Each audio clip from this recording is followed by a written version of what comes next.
Okay, can you see my screen? Yes. All right, so today we are going to talk about striking a balance between cognitive development in the childhood and the parental expectations. So here I'm going to give you a little bit of an elaborate description as to how a child cognitively develops in the preschool age, right? So I was told that you have children from 2 to 5 years in your school, right? So basically it forms a preschool age. So we'll be talking about the cognitive development and classically, like what are your parental expectations and what you can do to see an improvement in a child, like a healthy child. Okay, right. So early childhood, right, consists of the age group 2 to 6. So your children fall under this category. Age group 2 to 6 years. So this is a period of development, and then there's emotional development, what we mean by psychological development, and then there's also social and language development. And other than this, there can be also moral development, right? So there are so many areas that are developing this age group, right? And this is the foundation period of life. So this is where that we lay the foundation for children, right? In so many aspects, like especially now, if we take an example, this is where like we initially introduce children to the language, right? So this is the area that it is the era of life that we put the foundation for life. So we also call this as a preschool age, right? Fine. So cognitive development, when we talk about the cognitive development, I want to speak to you about this gentleman who's a scientist called Jean Piaget. So teachers might have heard about Jean Piaget. Jean Piaget is the one who did thorough research on the cognitive development of children, right? Most of his studies, research, fundamentally started from his own child, right? And then later on, he developed into other children. So he speaks about the cognitive development, and he talks about motor stage, where like our children from um, 1 to 2 years will be in the sensory motor stage. Now your children, all of your children are now passing through this stage called pre-operational stage, right?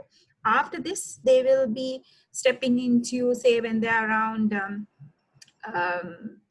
7 to 11 years, they'll be stepping into concrete operational stage, right? And later on, they will be moving into formal operational stage somewhere when they're even 12 years up, right? So now our interest is pre-operational stage. So let me now tell you as to what sort of cognitive development takes place in the pre-operational stage, or like in children who are preschooling. Right. Let me first tell you about what they are actually capable of. First thing that they're capable of is that they can do through drawings. What are through drawings? Through drawings are like drawings children do without having keep it in the mind, and then they forget this the form in the mind, and they do drawings, and there they can make plenty of mistakes, and it's very likely to make such mistakes. And their drawings, in the through drawings, this drawing looks very flat, right? You can't see any three-dimensional forms in these drawings, right? They're very flat, right? And they're also capable of pretend play. Now, if you take a moment to think about your own child, how often do they do pretend play? And I also have a daughter of 4 years, and I think pretend play is quite common and it happens very frequently, and it is very important for the cognitive development of the children, right? What is pretend play? Pretend play is that they pretend to be someone. Sometimes they might pretend as a doctor, sometimes they may pretend as a teacher, sometimes they may pretend to be um, their elder sibling, right? Sometimes they may pretend to be their doll, right? Or like a character, cartoon character they see in the television. Well, that is pretend play. They take turns. Sometimes they do role plays. Sometimes they have two dolls in the hand. They talk, this doll talking, the other doll talking. This is what you call as a pretend play. So in the pre-operational stage, they are capable of doing through drawings, right? And pretend play. And may I also tell you that each child is different, right? Physically different, they're socially different, they're morally different, right? And also they're cognitively different, right? So there can be one child who's way advanced, might be able to do certain things that other children can't do. And then there can be other children who might be lag behind cognitively compared to the other children, okay? But those are the things that they're capable of doing. Now let's look at what are the limitations in this area. So limitations in the sense, what are the deficits in this area? What are what they can't do basically? There are deficits in this area, right? The very first one is the egocentrism. And then they also struggle with the concept of conservation. And then they also struggle with logical inferences. Let me also explain you what each of these terms mean. Right. The very first one is anyone who knows what is egocentrism?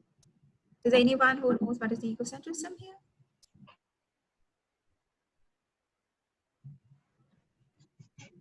Okay, right. So egocentrism is that they are like the children, right? They do not understand. I'm trying to put it in the very simple terms.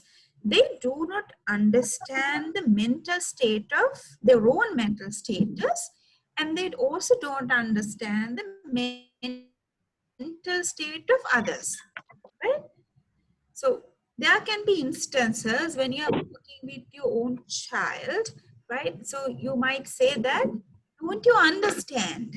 Right? Don't you understand? It hurts your brother, it hurts your sister. Don't you understand? It's not right to do like that. Don't you understand? When you do like this, the other person is unhappy. Right? Don't you understand? You're not supposed to do this. Right? Children are, children at the stage, right, are incapable of understanding how would they make the other people feel. No, they do understand how is their own mental state. So if you ever have an expectation that your child would understand how other person feels, right, how other person would react when they behave in a certain way, that is a very unrealistic expectation on your own child, right? However, there can be changes, there can be differences among your children. Maybe that you have two children, maybe you have three children, more than that, right? You might say your brother was like this, your brother could understand, your sister was like this, she could understand, why don't you understand? Such comparison should never happen, because you, each and every child even though that you are the mom of that child, you are the dad of that child, right? Um, each and every child has a difference. They're unique, right? So just because the sibling behaved in a certain way, you can't expect the this particular child that we are speaking about is also behaving the same way. So they cannot understand their own mental state, and also they are unable to understand the mental state of others, right? So that is a deficit they have. And this is, I'm trying to illustrate to you. Now, if you look at this, we call this 3 mountains task. Now, you can see there's a girl who's sitting over here, and then there's a doll on the other side who's also looking at the mountain, right? Right? What would you think she would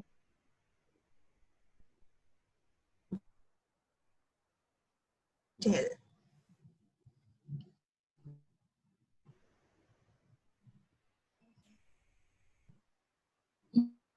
You ask this girl,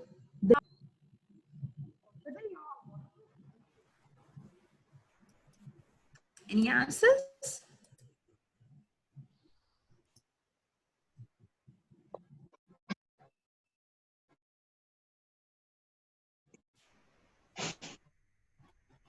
Simply put it like this. Aren't we always, when we get into arguments, maybe with our spouses, with our other people, we tend to say, like, you need to get into my shoes to feel, to see how I feel. Right? You need to get into my shoes to see or feel how I feel. Get into another people's shoes, we say, right?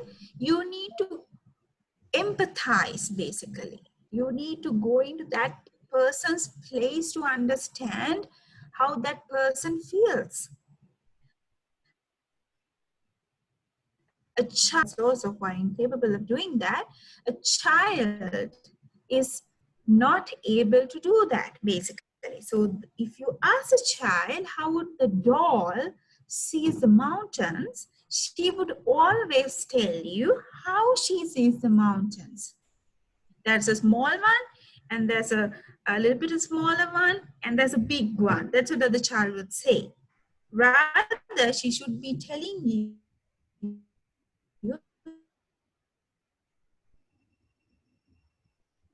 there's a big one, how the doll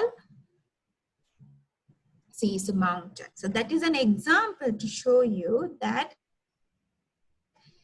a child can not understand the mental states of another person, or some other person would view the situation, right? So if you expect your child to know that when he or she does something that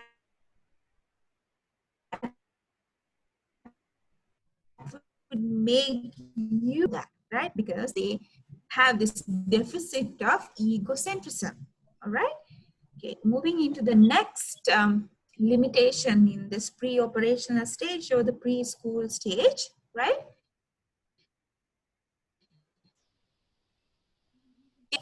Ye- Yes. Yes. Okay. Yes, yes.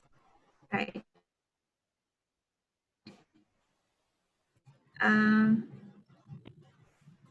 right. Okay, someone is saying my voice is breaking. Do you think that you can hear me now? Yes, yes. Yeah, I can Yeah. hear you. Okay, fine. Okay, and then the other deficit they have is that the concept of conservation. Now, I'm sure when I explain this to you, you should be able to relate this to your own child or children. Okay, so children of this age group,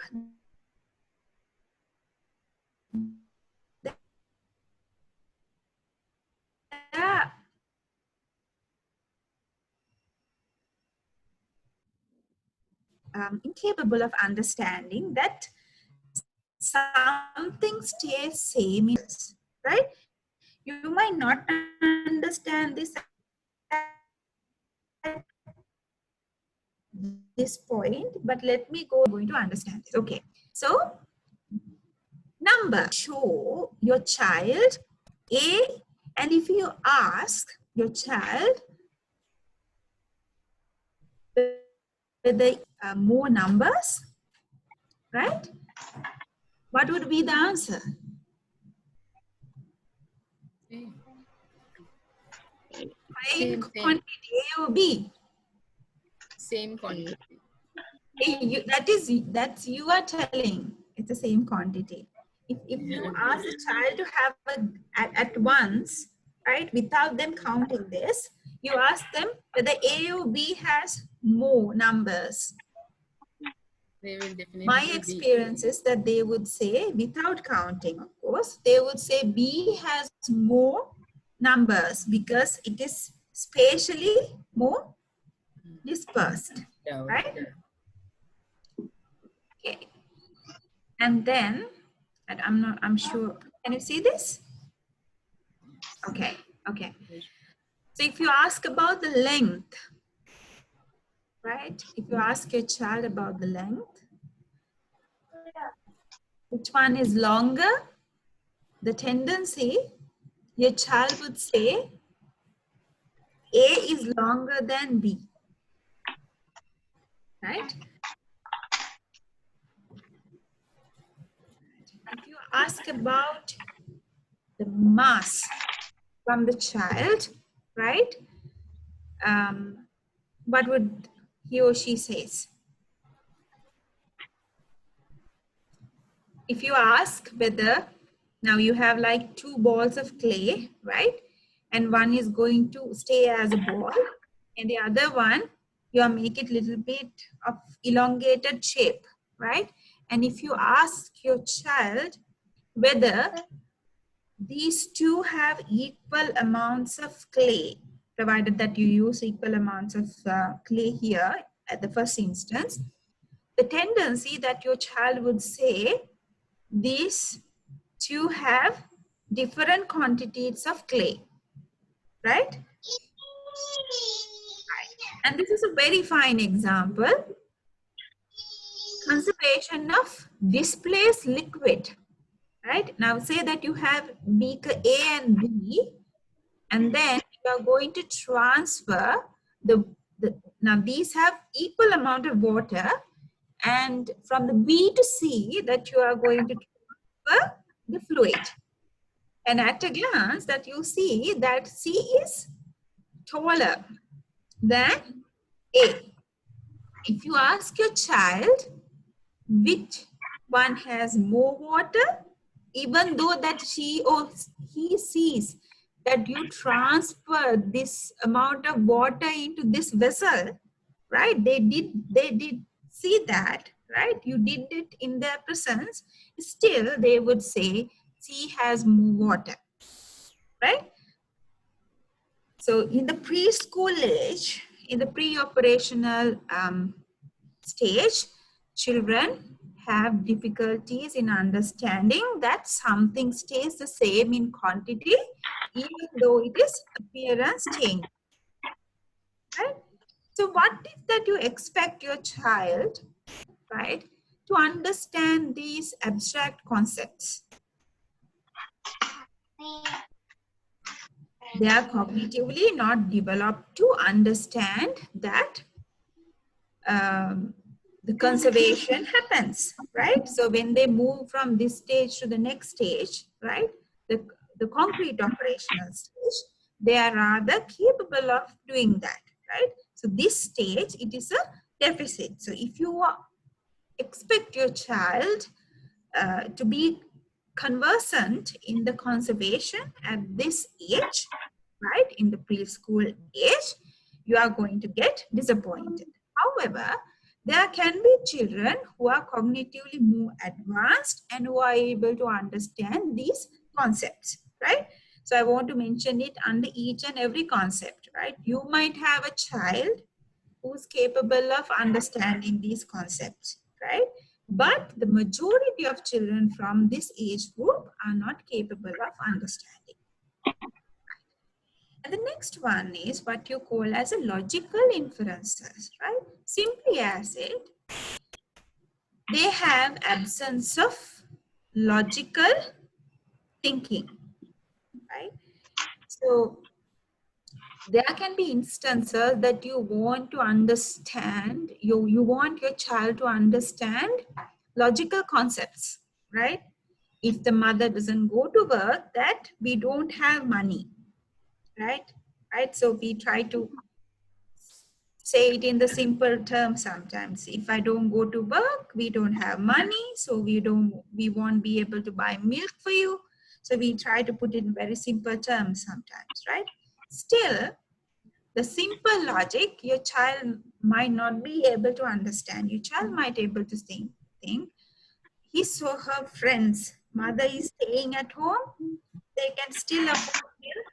So why can't I, basically, right? So the real logic, they might not be able to catch. So the logical thinking is at a very initial stage in this stage. So they might not be able to do big thinking, right? They might not be able to weigh two concepts together, right? They might not be able to understand the emotions attached to it, right? They might not be able to understand the issues faced by you, right? So those sort of logical thinking is absent in the preschool stage, right? Okay. Okay, let me also tell you about the memory skills, because I often find, now I'm a clinical psychologist, right? When we talk about the parental expectations, sometimes I find some parents have very unrealistic expectations on their children in terms of memory. They think that children are capable of memorizing things just the way adults do. And sometimes when they fail to do so, they would find fault with the child and say, because the child is not really keen to do that, right? That is why the child can't memorize, right? So let's see what they really can and can't in terms of the memory skills, right? Okay. So when we talk about the memory, like there are two things that we need to talk about. The first thing is a recognition, the other thing is a recall, right? What is recognition? Recognition is that child's ability to identify, say it is an object, say it is a person, say it is a quality, right? That has encountered before. They know this has happened before. This object I have seen before. This person I have seen before. This sort of quality I have observed before. Right? Right? Perhaps like this place I have been before. Right? That recognition is also part of memory. Right? Most children are capable of doing recognition. Right? And the next one is the recall. This is what they're actually struggling at, right? They can recognize, can't recall. Okay? So recall is a child's ability to reproduce material from the memory. Now say that you um, you ask a child, how does a certain object looks like. Now he or she can actually recognize that, oh, this subject, all right, yeah, that clicks. But they might not be able to describe to you, they might not be able to reproduce the material from the memory, right? So they're capable of recognition and they have difficulties in recall at this stage, right? So a 4-year-old are usually able to recall only 3 or 4 items. Now, if you show them a list of items, and after a while, if you ask them to recall it, they might remember only 3 to 4 items, right? This is actually talking about the short-term memory, right? But for a grown-up adult, right, you can go up to 7 plus 2 or 7 minus 2, right? Usually 7 we say. An adult is capable of recalling 7, whereas a 4-year-old is only capable of doing 3 or 4 items, mostly 3, right? So their recall power is poor, right? So if you want your child, now sometimes the parents, now these are unrealistic. Very first day, you tell the poem the second day, you say the poem the third day, and then you want your child to recite it or memorize it and say it alone, right? So things like that can happen, right? Even teachers can have unrealistic expectations like that, right? මෙච්චර ගෑනුව තාම මතක නැහැ. Right? Now, how many times did that? It's still you can't remember, right? But it is not that they're not keen, right? It's not that they are attentive, right? Just that their memory is not so developed that they cannot grasp a lot at a time. Okay, right. So preschoolers recognition memory is much better than their recall. So say that you're going to talk to them about a poem that you have taught them before. It was like, okay, I'm a little teapot. Yes, I'm a little teapot. Yeah, they can remember that. They can recognize that song, but they might not remember the words of it, right? So if you say it, they will know. Yes, they recognize it, that they are not able to recall it. They might not be able to memorize it and tell you. Okay, that will take time, and it has to be a gradual, slow process. Okay. Right, so the poor recall is attributed to two reasons. One is that they don't memorize. Like us, the rote memory, recognize and reading again and again to memorize, they are not capable of doing that, right? And they only use the categorization strategies. They categorize this is from this category, this is from the other category, this is from the another category. That is how they try to keep things in mind, not in the same way adults do. That is why their recognition is good, however their recall is poor, right? And the next thing I want you to know is a concept called theory of mind is a little bit, I mean, if you're not in this field, you might find it a little difficult, but I'm just trying to tell you it in a very simple form, right? Once again, this theory of mind is that understanding the mental state of one's own, the others. Like we said that children have egocentrism, they lack this ability. So the theory of mind is understanding one's own mental state and another person's mental state, right? So what is the first step of leading your children? What is the first step of guiding your children? Right?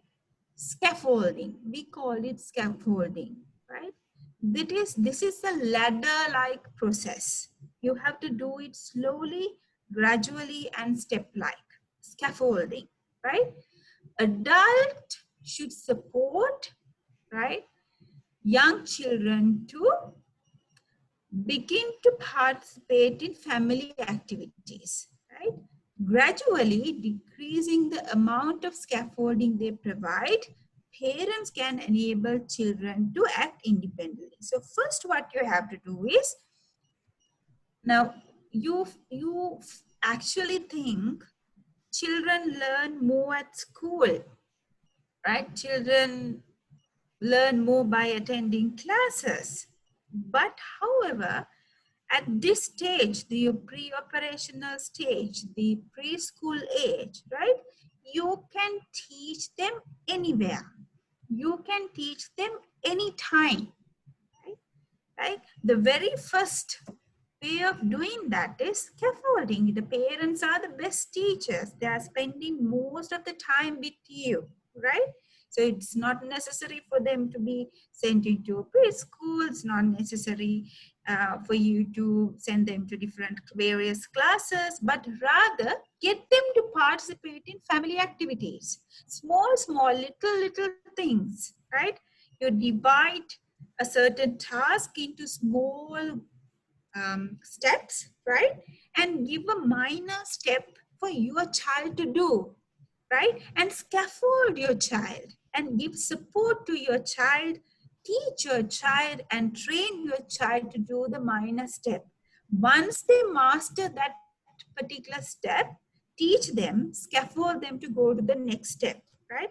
That way you can support your child, and that is the best way of leading your children, right?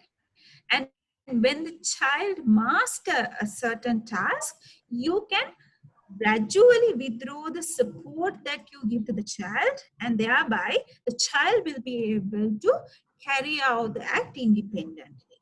Okay, right. So I thought, now this is like a basic introduction for their cognitive development. So I just wanted to tell you like what are the areas they are capable of and what are the areas that they lag behind, right? Lag behind in say like it's not really that they lag behind, it's that they are not capable in this area. So can you tell me that simply what can they do at this stage, 2 to 6 years? But what can they do?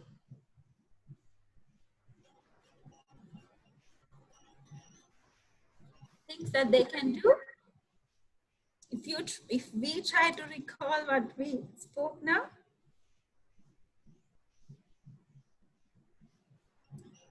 they are capable of Imitating. imitating. Very good. Imitative play, or what you call as pretend play, right? And then they can also represent things, right? But they cannot really copy the shape of a thing or different characteristics of a thing by mind, but they just have a vague idea about the form and they would just do a drawing of it, basically, right? What you call as a flat drawing. They can do a flat drawing of things, and there are other simple things like doing a collage, right? Little fine motor activities. Those things they are capable of doing. What can't they do? What are the deficits they have? What are the limitations they have at this stage? Memorize. Sorry? I think it's memorizing, isn't it? Yeah, they have difficulties in recall, but they can recognize. If you talk about the memory, they can recognize, but they have difficulties in recalling. They might be able to keep in mind 3, 4 items, but not more than that at once, right? And then they also find it difficult to understand the mental state of their own and other people. Okay, they can't get into the shoe of another person and feel how they, or tell how they feel, right? They struggle at it. Then you can't expect them to have at this age as well, right? And also they have difficulty in understanding the concept of conservation. That means if you make like 2 clay balls, one is a ball and other is like a snake, a little bit of a longer one, and if you ask which has more clay, definitely they will show the one which is longer, right? If things are spatially dispersed, they think where it is spatially more dispersed, there are more things over there, right? Even they have the difficulties in understanding the liquid conservation, where you have equal amount of water, right? And one you transfer into a much higher, like sort of a taller utensil, and your child will say that has more water. Things like that, they are struggling, and also they are not capable of logical thinking. Okay, they're not capable of logical thinking. Now say that you have another child at this point, mothers, right? And you say that you're still breastfeeding. There can be moms who are extended breastfeeding, right? And you expect this particular child to understand that the newborn wants the milk more, right? Can you ever do that? No, you can't. You're going to be an utter failure in doing that, right? Those logics they won't understand, right? So logical thinking, they have deficits. Okay, right. Okay, so next I'm going to discuss few of the areas in question forms, like as in like basic questions as usually parents pose. Right. Okay. So what are the most important ingredients in creating an enriched learning environment for children? How can you create the best learning environment for your children? Right? So the answer is that research on brain development has shown that there are two key components that enrich the learning environment and that stimulates the brain. Okay, basically brain development. First, the children must be exposed to new information. You have to constantly expose your child to new information, right? And new experiences which are challenging, which are both challenging, and you should also let your child to solve problems. Right? If there's too much challenge or if there's too little challenge, that can lead you to problems. So what are the basics? The very first thing is you need to expose your children to new information, and you should let your children to solve problems by their own. However, when you let them solve problems, the challenges that you give to your children have to be realistic. Those have to be achievable and those have to be specific, right? If you give them too little challenge, right, your children will not cognitively develop just as other average children. If you do give them with lots of mental challenge, right, which is not actually achievable, right, which is not actually realistic, that can also lead you to problems like unrealistic expectations of children, getting frustrated over and over again, parents getting disappointed. At the same time, what you don't notice is that when your children notice that you are not satisfied, the parents are not satisfied and they are disappointed, the children also internally disappointed, right? Which can lead into like emotional disturbances in children and in severe cases, childhood depression, right? Okay, so what is the first thing you have to do? As much as possible, anytime, anywhere, right? Try to expose them to new information, right? Let them solve problems of their own, right? Things that your child can do, can do. Do not try to spoon feed your child or sit for your child and do that. Just the child get it done, right? That is the best way of helping your child to develop cognitively and to create an enriched learning environment. Yeah, that is the first step. So what is the second step? The second step is that children should be given feedback about how they are learning. Say I first told you about the scaffolding, right? It's a very gradual process. You have to do scaffolding all the time to your child. Say your child achieves a target, your child achieves a goal, right? Just do not go as you didn't notice it. Always recognize it. You have done this. Now you can do this. Now you can draw this, right? Now you can nicely do the lines of a mango, right? Now you know how to cut with the scissors.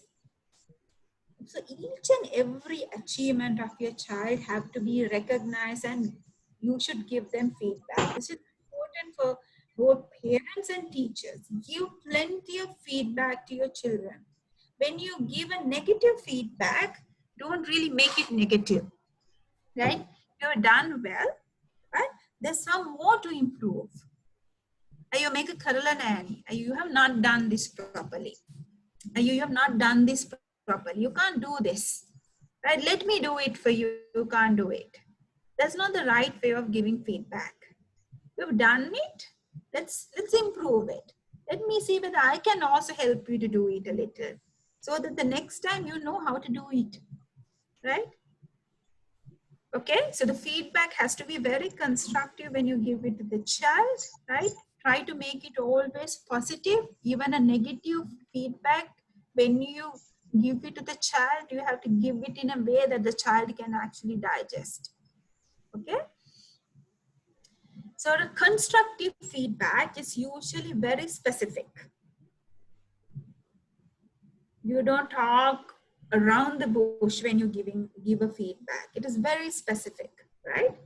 And it is immediate. You don't give a feedback after one day. I can't even remember what they did the previous day, right? You have to always give it immediately.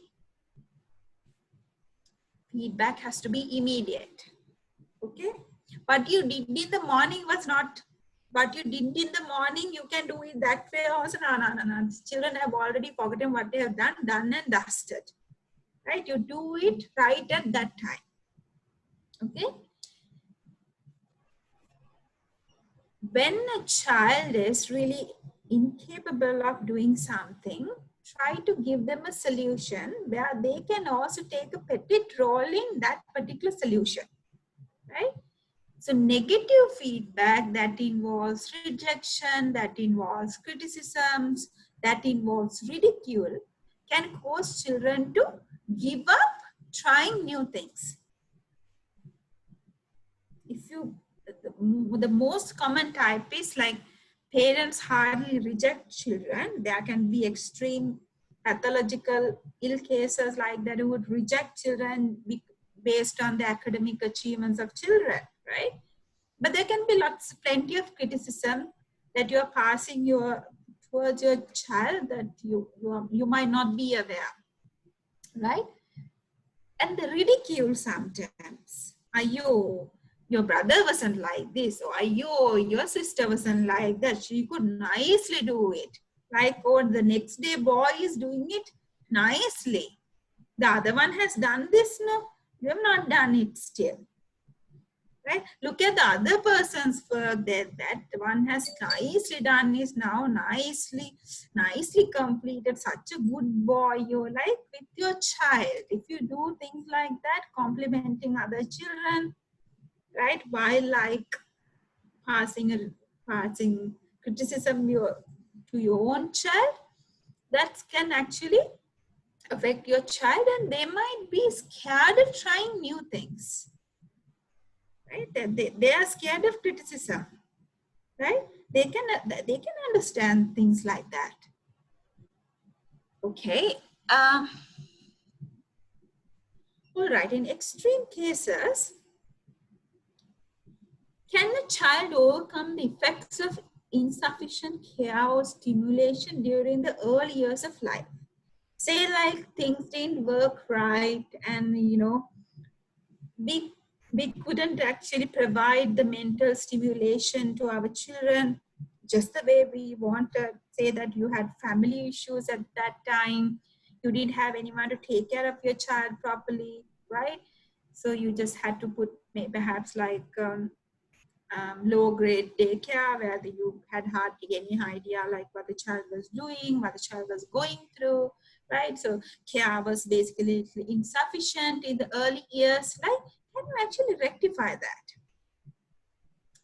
The answer is yes. Yeah. Although the early years of a child's development are like tremendously important, the various research, right, various research people done on this area show that brain is capable of overcoming many negative effects, right? We also call this as the brain plasticity. The brain can adapt. You go through the negative changes.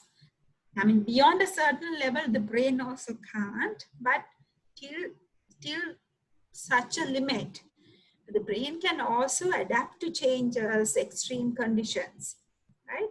So during the first 12 to, I would say, 14 years of a person's life, right? A child's brain is, the child's brain has considerable opportunity to bounce back from the negative experiences and to develop capacities which were not actually looked at or nurtured in the young years, right? For a certain age, like say 12 to 14 years, they can actually rectify many of the insufficiencies, lack of stimulation that they went through in the early age. But I mean, that's what research say, but there's no 100% guarantee. Each child is different. Okay, right. What are the best activities for my children to engage in to enhance their overall brain development? Children benefit from a variety of different activities, that is why I said anytime, anywhere, a variety of different activities. However, three critical activities that contribute considerably to overall brain development are music, art, and physical activity. So if you think actually copying letters, right, writing letters, mathematics, and those are the things that are really essential for brain development at this stage, that you're wrong, right? So the three things that are very important at this stage, like in the preschool age, for the brain development, if you really want to enhance your child's brain development, is you need to try the music, you need to try arts, and you need to try physical activity. All right? So are there any differences in the development of boys and girls' brains? Right? I'll try to give a very simple answer. Sometimes we do lots of cross comparisons between boys and girls. So therefore, I thought that I would tell this also, especially in terms of language development. There are sometimes remarkable differences between girls and boys, right? So parents are really worried. So I thought like I would tell you about that, how the brains of boys and girls differ. So there are sex differences in the brain, and those are reflected, right? Because girls and boys actually have different developmental timetables. And if you actually look at the puberty of children, right, you will see that the girls are early maturing, whereas boys are late maturing. If you actually look at their timetables, and that sometimes make the boys so depressed as well, right? I mean, but that's how the nature works, right? Their developmental timetables are quite different, right? By most of the measures, girls, right? In girls, their sensory and cognitive development is slightly advanced in terms of their vision, in terms of their memory, in terms of their smell and touch, right? Those are more acute in females than in males, right? I mean, as children, okay? Uh, and if you look at the girl babies also tend to be somewhat more socially attuned, and they generally lead boys in emergence of fine motor and language skills, right? So the girls will be able to do petite things with their fingers, right? The fine motor skills, right? And they are little bit advanced in language skills than boys, right? And they're also socially more attuned, actually. Like girls tend to be a little more talkative, and they might try to build contacts with other people around, right? So girls are little advanced at the beginning, right? But however, boys eventually catch up in many of these areas. So by the age of 3, right, they tend to outperform girls in um, one particular area, that is visual spatial area, right? Even at a much older age, even at this stage, as adults, men anyway outperform us in females.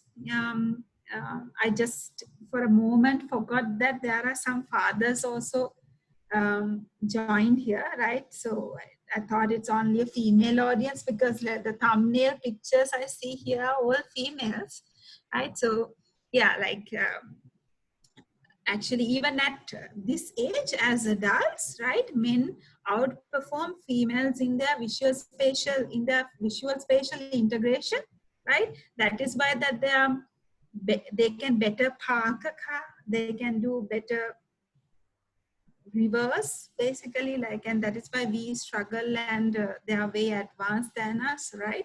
So that is, they are born with it, basically. So by the age of 3, this particular skill, visual spatial integration, kicks in boys, and they start outperforming the girls, right? And so this visual spatial skills in boys, you'll be able to see in their ability in navigation, their ability in assembling jigsaw puzzles, their ability in certain types of hand-eye coordination, right? Boys will be, by the age of 3, boys will be advanced. And it is important to emphasize that these findings, right, these research findings emphasize only the average between girls and boys, right? Why I say so? There can be boys, right? There can be boys who are far more who have far more better language skills, and there can be girls who are who have really good visual spatial integration, right? Therefore, like, these are all subjective things. Like, your child is unique, right? So your child might have different set of abilities and capabilities, and in different rates. I'm actually describing an average child, okay? Right. So let's now look at how to do the day-to-day care of a young child's brain, young children's brain. Okay. This is I'm trying to talk to you all based on research, because I am a researcher myself. I'm an academic and a researcher myself. Right. So research on early brain development and school readiness suggest following guidelines for the care of young children, right? So I thought that I would actually mention you these guidelines, because that will help you to better understand your child and to provide a very enriched learning environment for your child. At the same time, you should be also able to change the parental um, parenting mistakes that you do, right? Okay. The very first is the ensure health, safety, and good nutrition. Okay. Teach your child about healthy habits and safe behaviors, right? Now, when you talk to your children about eating, basically, when you want your child to know about why it is good to eat broccoli, right? Why is it good to eat corn, right? Why it is good to eat oats, right? Without just saying oats is good for you, right? Without just saying broccoli is good for you, always try to link it with why it is good, right? Like simple language, right? I would always tell my girl, when you eat broccoli, right? Sometimes those are not really very true, but I would just try to always tell my daughter, say, when you eat broccoli, right? Your brain is going to grow bigger, and you can able to color better, right? You just simply say your child as to why they should eat this, without just saying this is just good, eat this. Try to give a simple explanation as to why they should do it, right? Or very simple things like, why should your child eat some prunes, or why should your child eat a mango? Say, it will make it easy for you when you go to the loo next time, right? It will be easy for you to do the poo, right? So just give a little bit of an example as to why they should do that, all right? Okay, and try to develop a very warm and a caring relationship with your children, okay? Show them that you care deeply about them. Express joy in who they are. Always tell them that you're very happy to have a child like, just say like, I'm very glad that I have a daughter like you. I'm very glad that I have a son like you, right? And try to always say, just do not just say that I'm very happy to have you. Just try to give some reason behind that, because you're very caring, you're very kind, right? You take care of your mother, right? Or you finish all your food, right? Give some rationale as to why you say that, okay? Right? Just, however, just express them so deeply, the joy that you have to have them, okay? And also, it is very important in this preschool age, pre-operational age, that you give them, or you make them feel safe and secure. That is very important at a stage. I'm just telling you this with my own experience as a clinician. If you do not give the idea of safety and security at this stage, it's a very critical age for that. Later on as adult, they can manifest certain condition that they have certain insecurities, right? They feel safe, unsafe about the world, right? They might have avoidance of different sorts of people and situations, right? So it's very important, right? The third one is recognize that each child is unique. Now, I've been reiterating this throughout my talk today. Your child is unique. Do not compare your child. Say that you have A, B, C children. Do not compare your A with B and C. Do not compare your B with A and C. Do not compare your C with A and B. Right? That is a fundamental rule in parenting.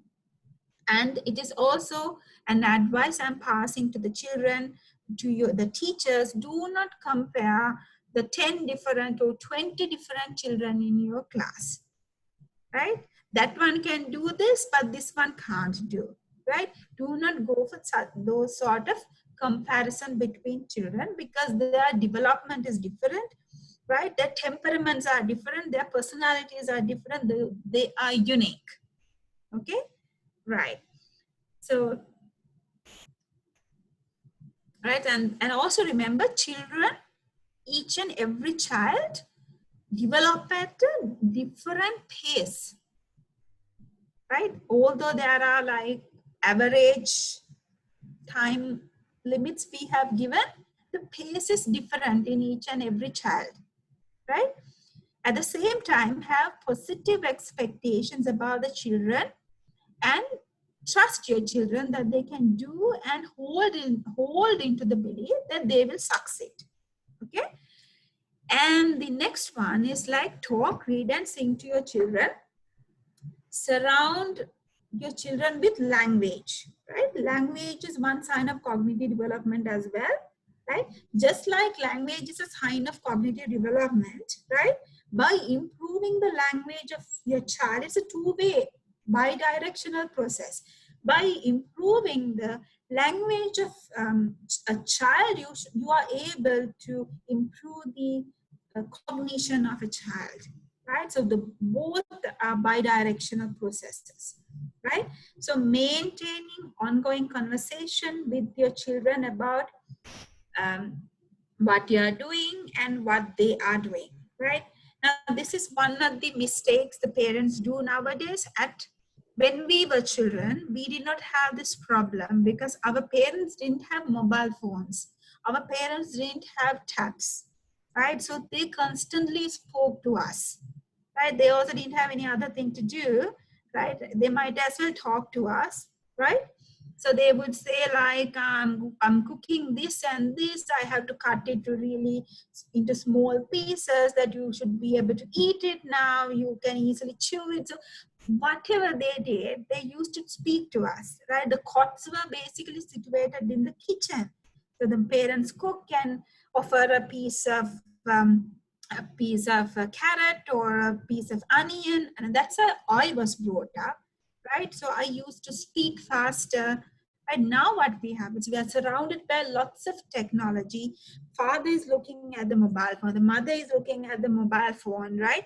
So they are like, and the answers are like, yes, and just, it's not, doesn't actually involve language, right? It is just, I would say, just verbal, like anyone would I mean, it doesn't really involve speech. And that is why we see lots of delays in language development as well. The child is constantly looking at the television, right? The parent, what the language they see spoken at home is Sinhalese perhaps, and what they watch on the TV is English. So the language wise, they're so confused, right? And the parents, even like they were brought up in all Sinhala language or Tamil language, right? And now they have mastered all the languages. Parents have a constant fear that the children will lag behind English language. So they wanted to teach them in English, but the mother tongue is something different. That is true that the children who are bilingual have better cognitive development. That is proven, but you have to give it in small doses. You shouldn't, when the language used at home is Sinhala, you're trying your child to speak in English, right? That is not really going to be helpful to your child, and there can be language delays, right? Try it in steps. Let a child learn the mother tongue first, right? And while the child is like learning, say that I was like sarungalaya, there's sarungalayak, and there's like kite, and you just can combine the two language at once. So the child has an idea, right? Out of nowhere, you come and say, there is a kite, and at home you all, at the grandparents and helpers, everybody is talking about a sarungale on this kite, and you are talking about a kite. The child is utterly confused, right? So when you give them the language skills also, you have to be very, very careful. However, you have to always surround your child with language. Please, when you go home, I tell this to all the parents whose children I see like leave your mobile phones somewhere, right? Please leave your mobile phones and just talk to your children. That your children do not have anyone else to talk to. When you go to your work, you have lots of other people to talk. If you're a doctor, you go to work, you have lots of patients to talk to, so many people. But your child, he or she doesn't have anyone to talk to, right? Especially during this lockdown period, they have no one. In the preschool, at least they have other other peers to talk to, teachers to talk to, but during this particular period, they have no one. So please talk to your children, right? And use stories, use music, use songs, use open-ended questions with your children, right? Do not just ask yes or no answers. Do not just force them with yes, no answer. Are you going to eat or not? Yes or no? No. Not like that, right? It's, it's a time to eat. You say, it's time to eat. Let the child say something, right? And discuss pictures as much as possible. Discuss pictures, their characteristics, their colors. Like if you have like touch and feel books, use those with your children, right? Because it's very important to develop sensorily, right? And try to do games such as pretend and make believe games, right? And if you want, like, do snake and ladders with your children, use do boards games with your children, and as much as possible talk, okay, right? And then use discipline to teach, right? Sometimes some people say do not use discipline for disciplining with your children. I do not agree with that. You have to discipline your children, right? But you should not go for harsh punishments with your children, okay? So disciplining is not giving punishment. There are other ways of disciplining children. So you can talk to your children about what they seem to be feeling and teach them words to describe those feelings, right? And make it clear that while you might not like the way they are behaving, you still love them. I did not like what you do. You should not be repeating that again, but that doesn't mean I don't love you. Children are so confused when you say that you don't like them doing something. They think that they don't love you. So make it clear that while you might not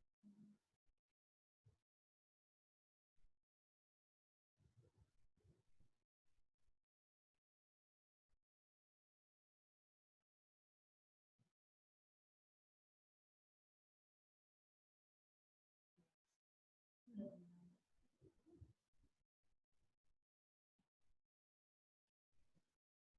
behaving, you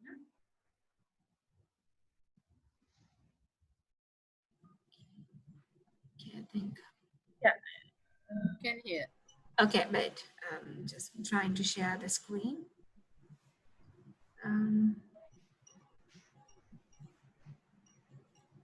Okay. Right. Okay. Right. Okay, where did we stop? Okay. Explain the rules and consequences of behaviors to your children. But however, you also need to say whys behind what you're asking them to do. Say that if you say your child not to touch touch an iron, you would say, because why you should not touch an iron? Because it will your palm will get a big burn mark and we'll have to take you to the hospital, and then the parents have to spend lots of money, and then there's a wound, we have to go put medicine to your wound, and you will not be able to eat with your hand. Like, things are so terrible. Children are very interested to know as to why. So just do not keep it close and say, do not do this, right? Just say why you shouldn't do that, right? Tell them what you want them to do, not just what you don't want them to do. I would like, right? I would like, right? I would like if you can clean the floor, right? Without saying negatively, try to always say it in positively. Okay. Point out how their behavior affects others, right? They might not be able to identify it immediately because they, as we explained before, they have egocentrism. But however, gradually with time, they should be able to understand, right? And establish routines, right? Routines. Create routines and rituals for special times during the day, like meal time, nap time, bedtime, right? So that children know that they have to do at that time. So this is the nap time, so you're going to have a nap now, right? This is the time to go to bed, right? So it's not going to be a burden for you as well, trying to put them to bed. So they know, and they get attuned for that time, and their biological clock also prepares for that at that time, right? And then one more thing is limit television. Limit the time children spend watching also internet like videos, right? As well as a time, as all also you also need to monitor the type of shows they watch, right? Too much TV causes overstimulation of brain cells and poor social and physical activity, right? Especially before they go to sleep, right? Do not show them TV or mobile phones at least 2 hours. You need to have at least 2 hours gap. You need to have okay. You need to have at least 2 hours of gap. If they don't have that gap, right, the brain is still active and they find it difficult to fall asleep. Okay, so you need to cut down, limit on the television time. Like as a clinical psychologist, I do not advise, right, a single minute of TV time or screen time during the first year for children, right? I, as a mother, have sharply adhered to this rule, right? 0 to 12 months, my girl did not have a single minute of screen time, right? For that, I had to personally do lots of sacrifice, right? I had to limit use of mobile phones. I had to cut down TV a lot. So there is plenty of sacrifice from your side when you do certain things right to your children. So if you expect your child to have limited television time, basically you also will have to have limited television time because your child is with you. You're watching TV, the child will also be watching TV. It's not necessarily the time that children spend watching kids shows that matters, right? You are watching a Tamil movie and your child is sort of the bystander for you. That child is watching. And I also have like a very special announcement at this time. Do not watch wrestling with your children. This is I don't think the mothers do watch wrestling. In case, I think the dads, right? If your husbands do, just please tell them, do not watch wrestling with your children.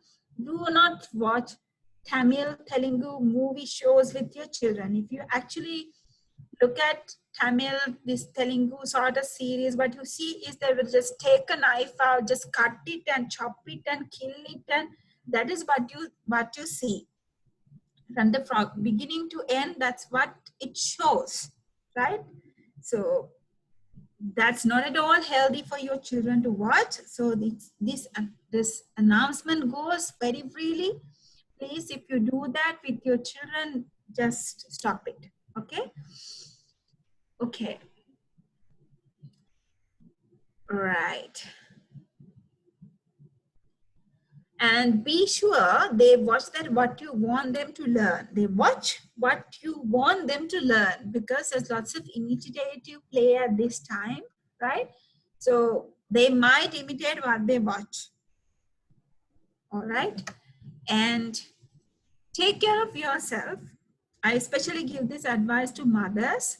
Usually after having children, they neglect themselves, they neglect their appearance, they are neglect about their weight, their well-being, basically, right?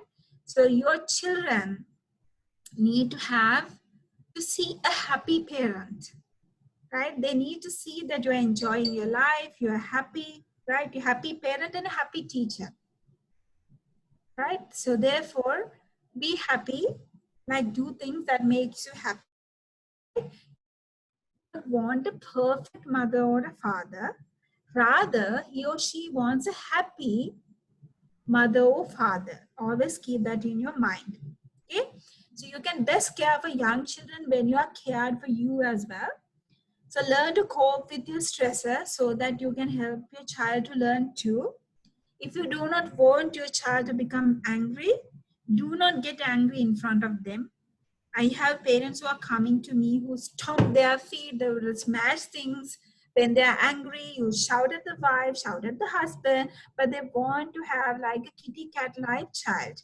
You can never have a kitty cat when you are behaving like a tiger at home, right?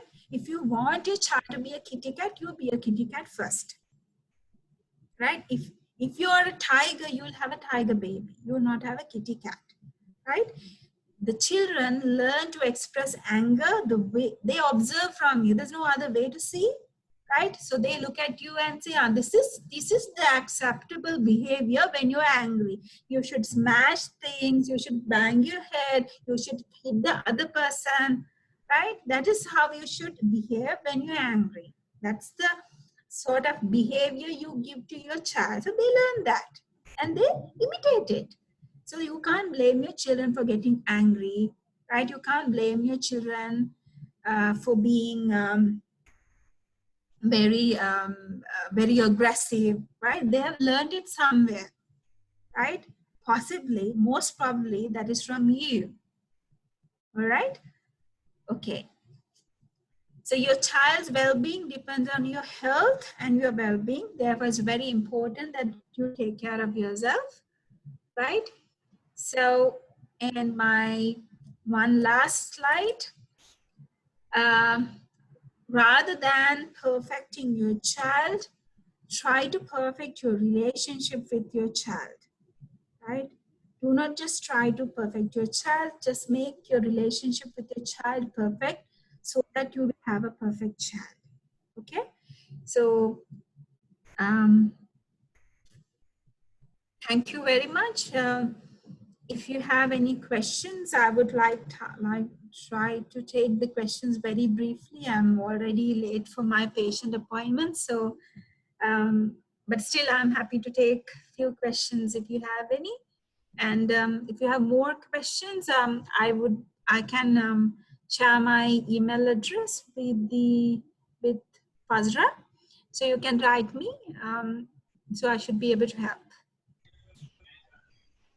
Oshadi, if you can stop the share so I can. Okay.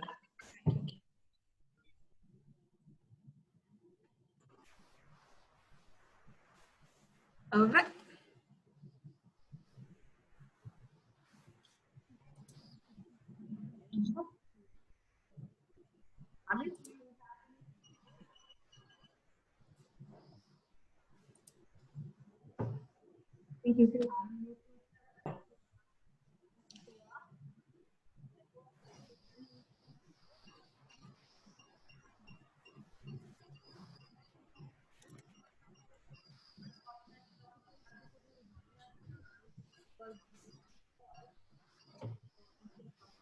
I can't hear you actually.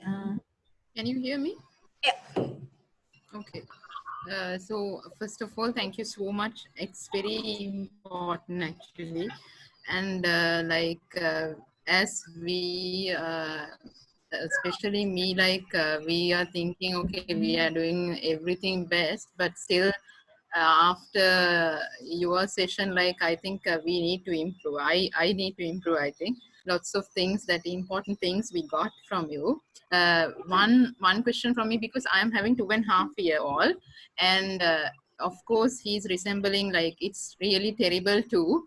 So at home, so what I really want to know, actually, every time most of the things, we are me and my husband is not telling no, we are giving reasons. But if you take like 24 hours, like most of the time we have to say no. So we are like particularly how to avoid that, like a little bit more if you can explain, that will be helpful. Okay, you want to you said that you said that you don't say no, right? Yes, most of the time, but some like half of the time, yeah, like if it's like sometimes it's coming, okay, no, don't do this, like that. Can you give me an example of a thing that you have to say no to? In the sense, no, like sometimes like if we don't want to be like if he is getting most like runny nose if he played in the pool so much long time. So like in that case we have to say okay, no. But in the sense if we give the reason also, sometimes he really like it. So like if we give the reason also, it's very like difficult to manage that time the situation. So in that kind of situation, how to manage? Okay, I would suggest that you cut down his other privileges.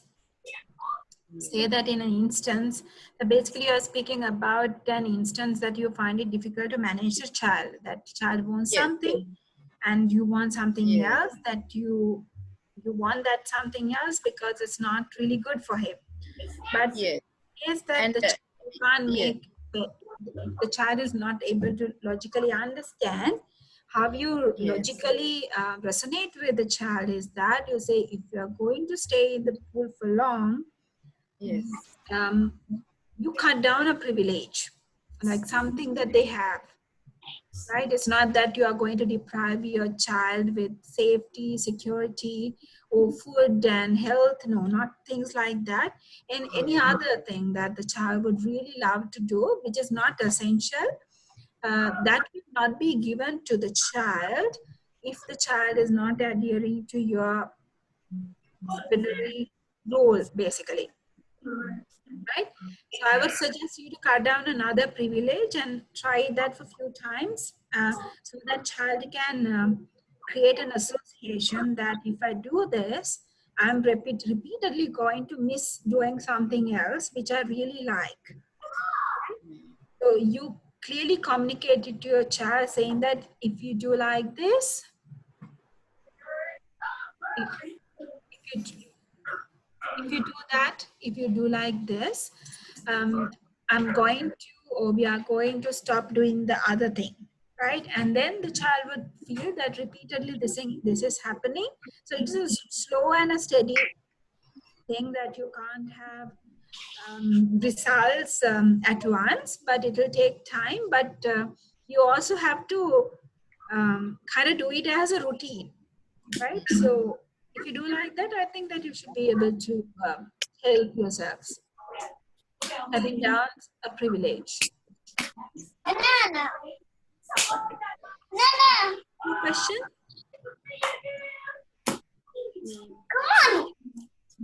Hello, can you hear me? Yeah, did I answer your question? Hello. Yeah, I can hear you. Yeah. Yes, my son is now three years. He's like since like if myself or my husband talks each other, or else if he does something what we don't like, if I say like he all the time likes to mess around and things. By the way, if I say no, or he often sees me and husband talking and all, he comes and tries to spit on us. He has started up and I have tried him several times saying no, but it didn't work out. He will keep on continuously spitting on us until we both stop or we avoid talking to each other or something. We try to be with him. So if we are talking, or as if he's trying to play alone, if he doesn't see us, he's all right. But when we are together and when we talk, he doesn't like us talking, and he comes and speaks. He does in front of others also. So how could I overcome from it? Okay, I think it's something to do with the attention. I think it's an attention-seeking behavior. I think he has gone into, I don't know whether you like to discuss this personally or whether you would want it to discuss on a forum if you're fine. Mhm. So Yeah. I think actually, I think like he's gone into difficult phase of getting attention because he within him that he feels he lacks attention. Okay. So the first thing you need to do is that when he does it, right? When he does it, you say no and you do not stop talking to each other. You do not stop. You continue to speak with each other, right? And let him feel that spitting wouldn't help him you to stop talking to each other, right? Basically, now why he tries to stop you talking to each other is for him to get attention, right? Yeah. So let him understand. Now, if you come for a session with me, I would be able to explain you better. This is very brief, right? So if you show him that there are better ways of getting attention than spitting on the you understand what I mean? So Yes. the fundamental thing is that how much he spits, you're not going to stop talking, right? And when he does good things, give him plenty of attention. When he does good things, give him plenty of attention. When he does bad things, do not give attention at all. Right? Okay. So if you want much more elaborate answer, like get my contact and talk to me and come for a session. I should be able to help you. Okay. Okay. Thank you. Thank you Okay. very much. Thank you very much. Can I take other questions on email if you don't mind? Is that all right?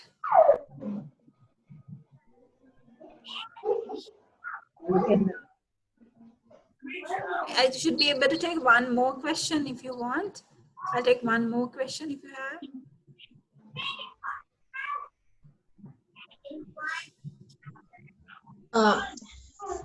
Hi, can you hear me? Yeah. Yeah. Well, I actually live abroad. My son just turned 3, and we don't have any support from our families because they live in Sri Lanka. But he's very close to us, but he's more attached to his father. So whenever the father is around, he doesn't listen to anything. He just wants his way. So when my husband comes home, he can't even eat because my son doesn't let him do anything. He wants his father to himself all the time. So is there any way that I can? It's very hard for us, for his father especially, actually. How often the He is father's very disciplined. How often your father, how often the child's father is home? Like How often? he normally goes to work in the morning and he comes home Mhm. in the evening, but these days actually he's more at home. But still, from the morning till he goes to sleep, he wants his father to be with him. And like, even whatever my husband says, even if he says for example, he doesn't say that. If he shows red and say that's black, he will say it's black, because he's that attached to his father. So it's good, but it's difficult for us. All right. My answer will be a little bit of an elaborate answer. Like, do you think that you'll be able to write me an email that I should Yeah, be able to sure, help I you? can do that. Yes. Okay. Yeah, Okay. sure. I'll Yeah, I will I'll, just share the email. yeah. Where do you want? I can put my email address on the chat. Right. So anyone who wants to contact can do that. Um,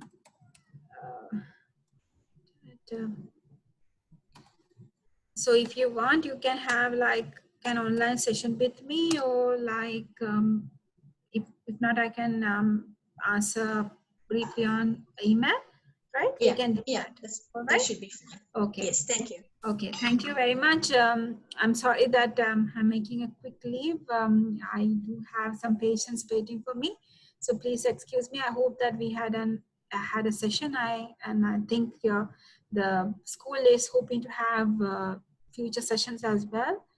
So so goodbye, and hopefully what we discussed today will be of use to you. Thank you very much. Thank you.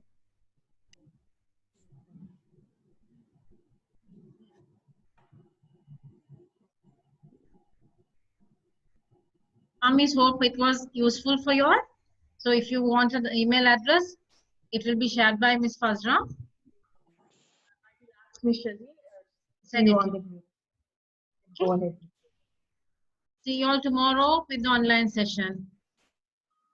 All right. Thank you. Thank you, Radhana. Yeah.